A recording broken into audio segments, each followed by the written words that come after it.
As a science teacher, I think it's empowerment and their ability to take action if they see a concern in the community. In this case, we were studying Kapālama, and so the hope is that when they see something, they take action and serve. But my bigger goal is, the dream is to have it happen in their own communities.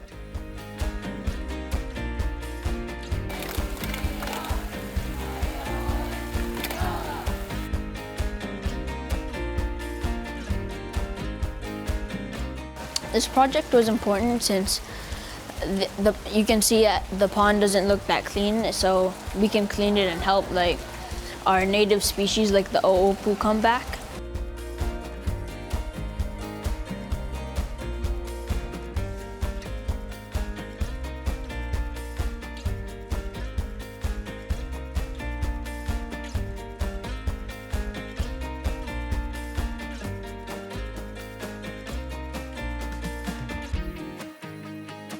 So the Genki balls have this microorganism called EM, which stands for effective microorganisms.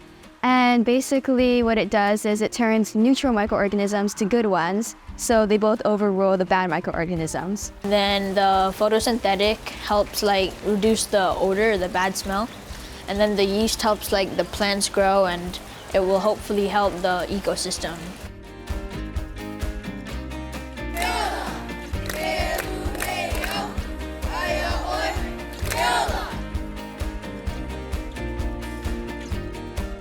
It made me feel honored because it's what our ancestors would have wanted us to do, because we want to refurbish the life that was once here, and by throwing these Genki balls, it's really going to help it.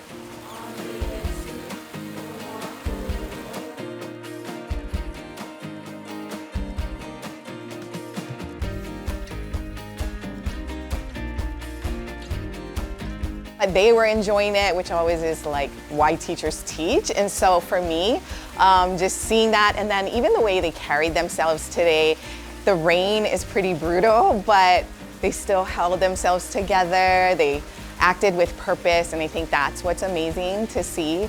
E Ola is to live and to thrive, and that means we need to take care of everything, including the aina and the vai. By throwing in the Genki balls, we are taking care of the vai and the aina.